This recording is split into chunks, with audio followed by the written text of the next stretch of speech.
Great, thanks a lot. So first, I would also like to thank the Society of Construction Law Vietnam for this invitation, and of course to the previous speakers, Xiao and Siobhan, for their interesting presentations. I have been invited to speak about multi-party and multi-contract arbitration. And you can see here the topics that I'm going to discuss today. So first, I'm going to deal with the advantages and disadvantages of multi-party arbitration. Then we're going to speak a bit about the economic interests of the parties. So which are the parties that are actually interested in this kind of arbitration? Then I move to the topic of consent to multi-party arbitration. And then we're going to see how multi-party arbitration is dealt with under some institutional arbitration rules. Lastly, if we have the time, we can discuss a bit the process of drafting multi-party arbitration clauses. So first, about the advantages and disadvantages of multi-party arbitration. And just let me make it clear at the beginning that when I'm speaking about multi-party arbitration here, I'm going to focus on related disputes arising under a main contract on one hand and a subcontract on the other hand. So in this sense, we can have arbitration proceedings which are not only multi-party proceedings, but also multi-contract proceedings, because these proceedings arise under two contracts. So what are the advantages of having multi-party arbitration, of having single proceedings where all the parties, the main contractor, the employer, and the subcontractor, can resolve their disputes? So the first main advantage is that this type of proceedings, they avoid the risk of inconsistent findings. And let me illustrate this with an example. So imagine the situation where the employer has a claim for defective works against the main contract, but the defects are actually due to the poor workmanship of a subcontract. So in this case, the main contractor would have a claim against the subcontract. So these two claims and disputes that would arise out of them would normally need to be resolved in two separate arbitration proceedings. That would be one arbitration under the main contract and a second arbitration under the subcontract. Well, the issue with that is that the tribunal dealing with the subcontract arbitration is not bound by the findings of the first tribunal who is dealing with the dispute under the main contract. And you can sometimes have actually conflicting or inconsistent arbitral awards on very similar questions of fact and law. For example, imagine the scenario where the tribunal under the main contract indeed finds that there are defects in the works and orders the main contractor to pay some compensation, but the second tribunal, who is not bound with these findings, finds that there are no defects in the works.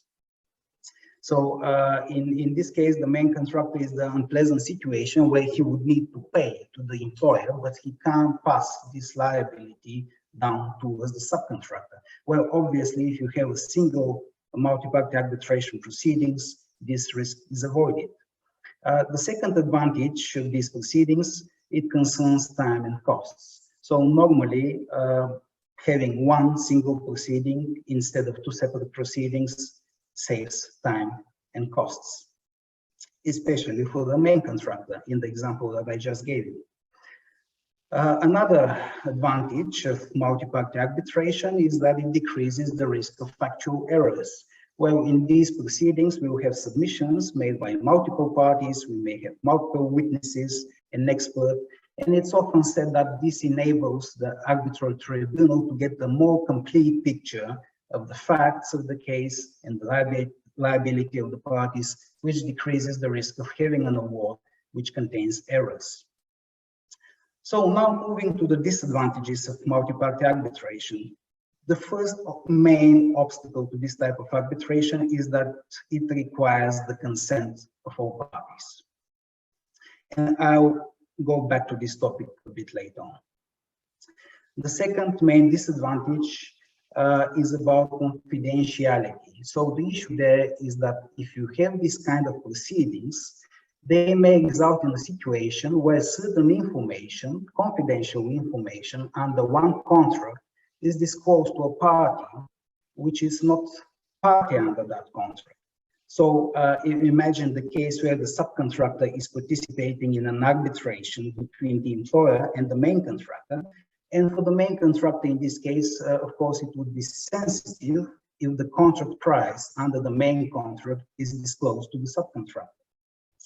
However, I think that this advantage should not be overstated, and as Siobhan usefully guided you through the FIDIC provisions, subclause 2.1 of the FIDIC subcontract, it actually obliges the main contractor to provide most of the information concerning the main contract to the subcontractor. And to the extent that there is some confidential information, this information could be protected even in arbitration proceedings by using confidential exhibits and so on. So moving quickly to the next disadvantage, multi-party arbitration in certain cases may result in setting aside or non-recognition, non-enforcement of an arbitral award. Imagine the situation where a subcontractor is dragged into an arbitration under the main contract, where the tribunal had already been constituted.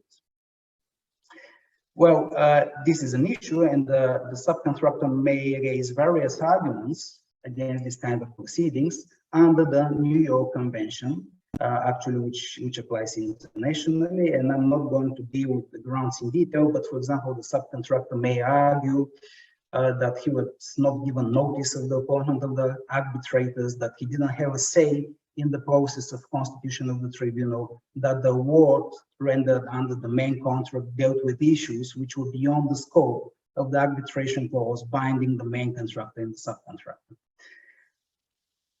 So the last disadvantage which I wanted to discuss, multi-party arbitration may indeed make the proceedings unwieldy and very complex in some cases, especially if we have many parties participating in these proceedings, several subcontractors, suppliers further down the chain, and so on. So in these kind of cases, perhaps it's better to avoid these proceedings. So which are the parties which are interested in multi-party arbitration? So normally that would be the party that is in the middle of the chain.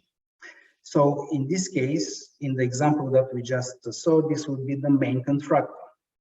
So instead of having two separate arbitrations against the employer on one hand and the subcontractor concerning the defective works, it's much better for the main contractor to have one single set of arbitration.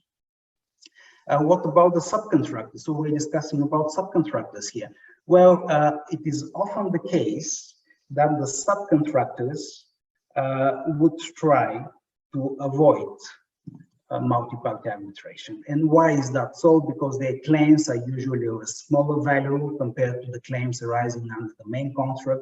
So the subcontractor might prefer to arbitrate its dispute with the main contractor, only with the main contractor without the participation of the employer.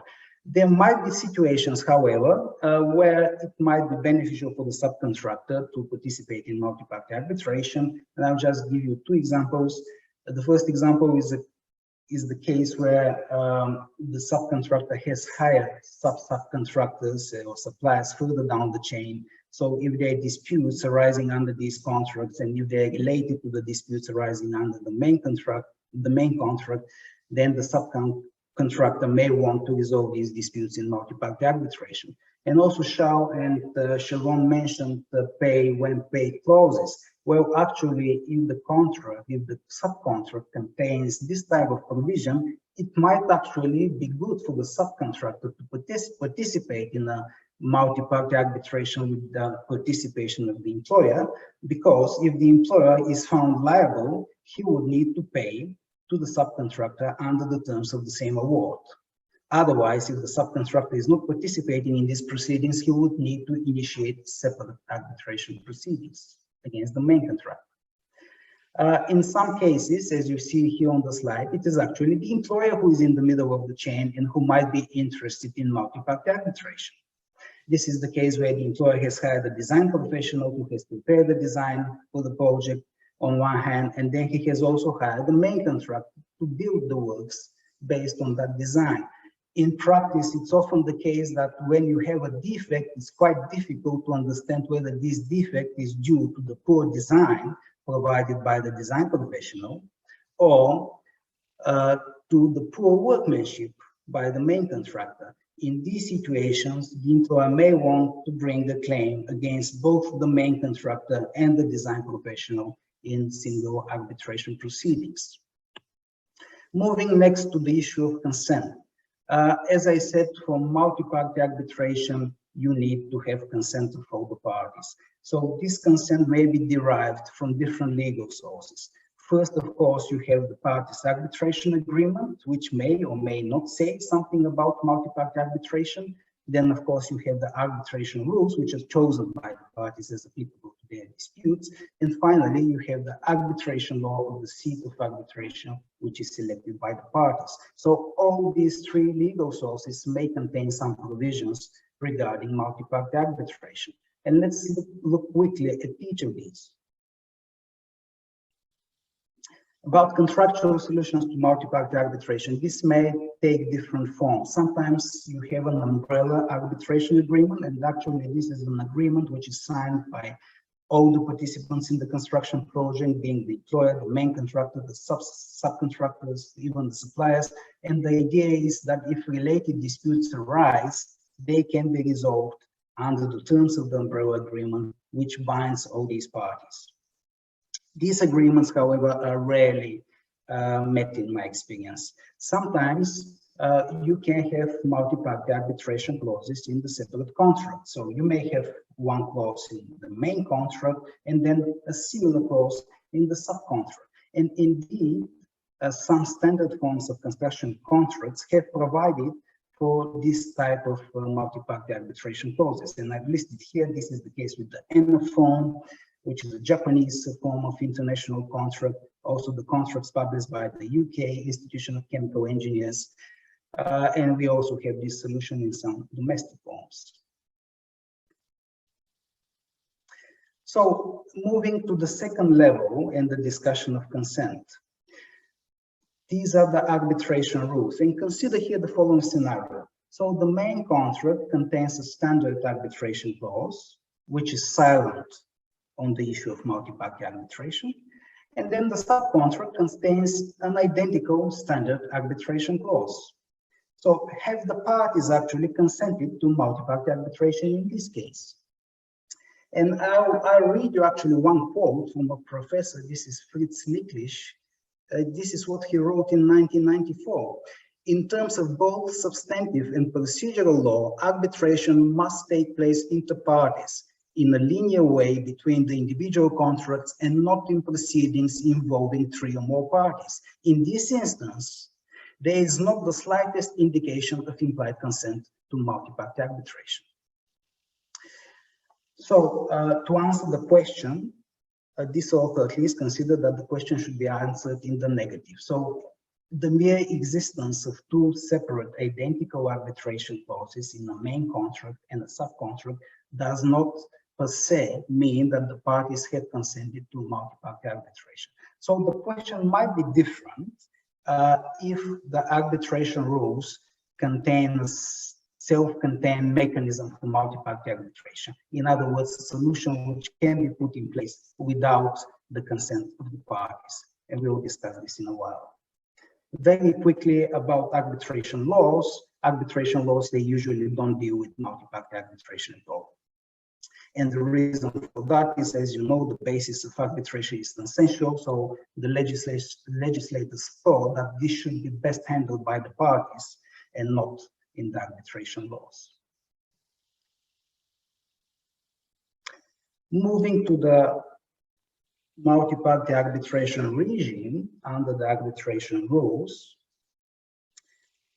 we have I can say here we have three different approaches.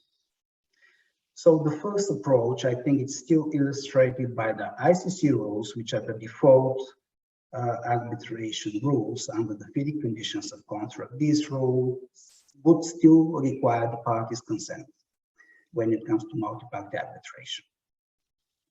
The second approach is illustrated by the LCIA rules in London, which actually states that the consent of some of the parties is only required, but not of all parties. And under the LCIA rules, for example, a main contractor may request the joinder of a subcontractor in an arbitration under the main contract, and this joinder can be admitted if both the main contractor and the subcontractor agree to that, even if the employer objects to the joinder.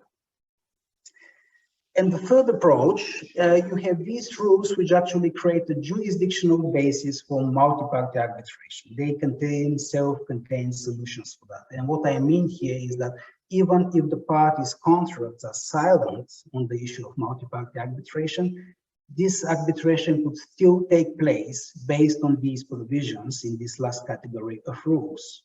And we are going to see which these rules are, but this is the approach followed by the SIAC rules, by the rules of the Asian International Arbitration Center, the Hong Kong rules, and also the SCC rules. For those who wonder, SCC, these are the rules of the Stockholm Chamber of Commerce in Sweden. Let's have a quick look at the solution under the ICC rules. So, under the ICC rules, if the main contractor requests the joinder of a subcontractor in an arbitration, which is initiated under a main contract, then this would be subject to the so-called prima facie assessment, which is dealt with in Article 6 of the ICC rules. And this assessment would almost certainly will be conducted by the ICC court, and multi-party arbitration can proceed only if the court is prima facie satisfied that, first, in the case of multiple parties, there is an arbitration agreement binding all parties which may exist. Second, in the case of claims under more than one agreement, then the arbitration agreements need to be compatible and all parties may have agreed on multi-party arbitration. So in our scenario with the subcontractor, if you try to apply these criteria, you will see that none of them is met. First, the first criteria is not met because there is no single arbitration agreement that binds all parties. Instead, you have one arbitration agreement in the main contract and then a separate one in the subcontract. And the second criteria is also not met because, as I told you, the mere existence of two clauses, identical clauses, which are silent on multi-party arbitration, do not necessarily mean that the parties have consented to this type of arbitration. So in our example, the main contractor cannot request the joinder of a subcontractor in his arbitration with the employer. Let's see the consolidation provision under the ICC rules. So consolidation requests, they're decided by the ICC court. And there are three conditions here, and these are not cumulative conditions, so either of these criteria would need to be met. Let's try to apply again our hypothetical scenario to see whether it satisfies these criteria. So the first case, consolidation, could be possible if the parties have agreed to consolidation, which, as we discussed, normally we are not going to have such an agreement just because the two contracts contain identical arbitration clauses.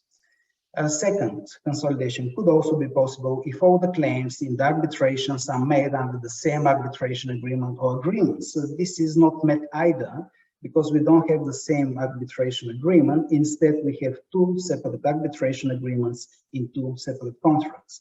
And moving to the third condition, to the third criteria, which deals with the case where the claims are made under more than one arbitration agreement, which is in our case the situation with the subcontractor, then consolidation is possible, but only if the arbitrations are between the same parties. So, of course, it won't be possible to satisfy this condition because normally you're going to have one arbitration between the employer and the main contractor, and then another one between the main contractor and the subcontractor. These are not the same parties. And now moving to a different approach, and this is the approach under the Singapore, the rules of the Singapore International Arbitration Center. And I will show you here the consolidation provision. I've put it on the screen. I understand that probably it's too much wording here. But if you look into that provision closely, it actually looks very similar to the consolidation provision in the ICC rules. Again, you have the condition that all parties have agreed to consolidation, that the claims are made under the same arbitration agreement. As we discussed, these criteria would usually not be satisfied when it comes to related disputes arising under main contract and a subcontract. But look at here, subparagraph C, which is more interesting. So consolidation is possible if the arbitrations agreement are compatible and if one of the following three conditions they are met. So if the disputes arise out of the same legal relationships, if the disputes arise out of contracts consisting of a principal contract and its ancillary contract, or they arise out of the same transaction or series of transactions. So can the employer use actually this provision to try to join a subcontractor in an arbitration between an employer and a main contractor? Can you, for example, say that the subcontract is kind of an ancillary contract compared to the main contract, which is a principal contract? I think that this is rather questionable. I think it's not, but the third criteria seems to be most relevant. The case where the disputes arise out of the same transaction or series of transactions. So you can say that both the main contract and the subcontract, they both relate to the same transaction. This is the completion of the single construction project. And what is the most notable difference here between the CIEC rules and the ICC rules is that the CIEC rules, they do not require the identity of the parties. So this provision is much broader, and I have some statistics here, which I found interesting. Let me just read them through. So since 2016, when this consolidation provision was introduced, 248 consolidation applications have been made, of which 150, so more than half, were granted. So we can say that CIEC has a pro-consolidation policy. So I wanted to say, I was asked to say a few words about the rules of the Vietnam International Arbitration Center. I looked at these rules. As you know, these rules, they contain a very flexible provision regarding claims under multiple contracts. And I'm going to read it out. It says in Article 6, claims arising out of or in connection with more than one contract may be made in a single request for arbitration to be resolved in a single arbitration, irrespective of whether such claims are made under one or more than one arbitration agreement. So this is rather broad. There is no requirement for an identity of the parties. You have a consolidation provision in your arbitration rules, which says that the parties may agree to consolidate. However, these provisions are very concise, and I think they don't regulate all the issues that typically arise in the case of multi-party arbitration. So, for example, looking at the consolidation provision, can consolidation take place in case of related disputes arising under a main contract and a subcontract? Well, the provisions say the parties may agree to consolidate, which suggests, in my view, that some kind of agreement is needed between the parties. Second, until when consolidation can be requested? Well, in practice, the earlier the better, but the provision doesn't contain any limitation. Again, this is something that may need to be regulated.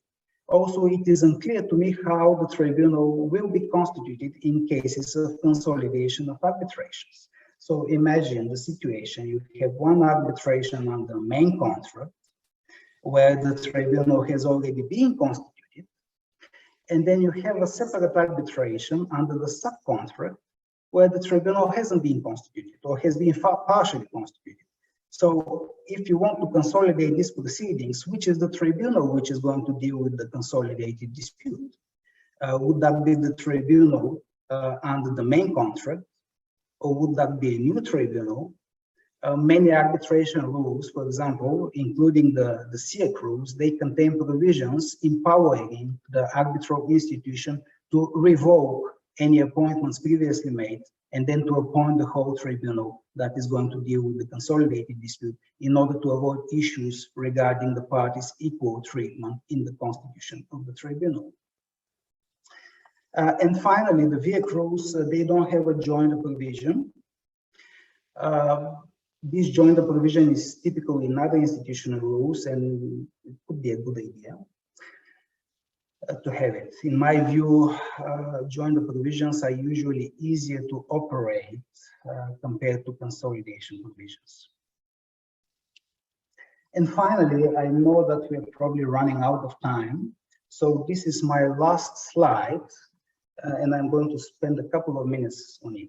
So in practice, very often you may end up in a situation that parties who want to be involved in multi-party arbitration have no alternative but to draft a multi-party arbitration clause and to include it in their contracts. Why is that the case? Because we saw the ICC rules, which require the parties' consent to multi-party arbitration. You probably recall that I mentioned that most arbitration laws, they don't deal with multi-party arbitration at all. Well, so if you want to have this type of arbitration, you don't have an alternative. You need to draft the clause.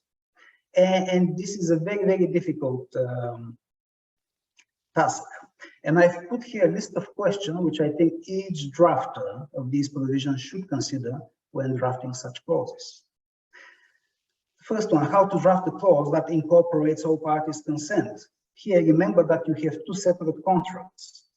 You have a main contract and a subcontract. Even if you have a multi-party arbitration provision in the subcontract, allowing for the joinder of a subcontractor for main contract arbitration, this provision is not binding on the employer because there is a separate agreement between the employer and the main contractor. So you need to include a corresponding provision in the main contract as well. So, second question, how to describe disputes to be submitted to multi-party arbitration.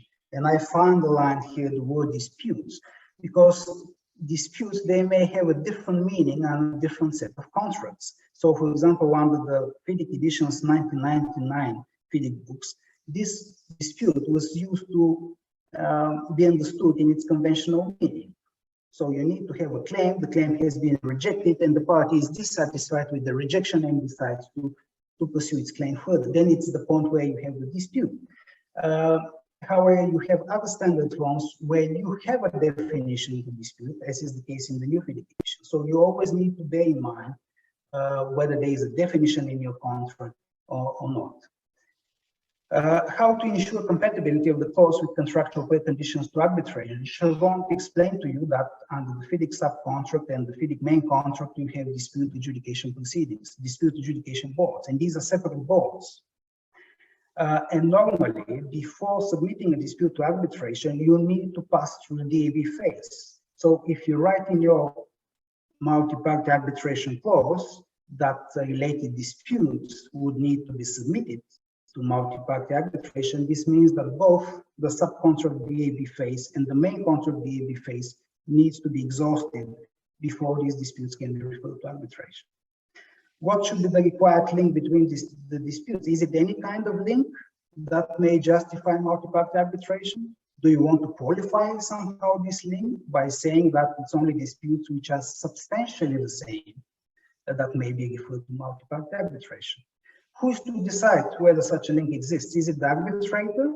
May it be one of the parties? In many of the standard forms that exist, it's actually the main contractor who, in the first instance, determines whether such a link exists. And I think it makes sense from a commercial sense. However, this judgment by the main contractor should, in my view, be subject to control by the tribunal. How is the tribunal to be constituted? I discussed this, and I'm not going to spend more time on this, but in some jurisdictions, especially in France, you need to make sure that the parties' equality in the constitution of the tribunal is preserved. In many subcontracts, you have a situation which allow a subcontract dispute to be referred to an arbitration under the main contract and reviewed by the tribunal who has already been appointed under the main contract. So this may work in some jurisdictions, but it's not going to work in France, where there is a case law saying that you can't deprive a party of its right to appoint an arbitrator. And lastly, and with this I conclude my slides, there might be situations where you may want to explicitly exclude multi-party arbitration. For example, if you're a subcontractor and you have a SIAC clause referring to the Singapore rules, well, as we saw under this clause, you may end up in a situation where your dispute, which might be of small value, is consolidated with a dispute under the main contract. So if you don't want to participate in this arbitration, you can explicitly include the clause in your contract stating that no such arbitration may take place without your consent. And this brings me to the end of my presentation. Of course, I'm happy to answer any questions that you might have during the Q&A session. Thank you.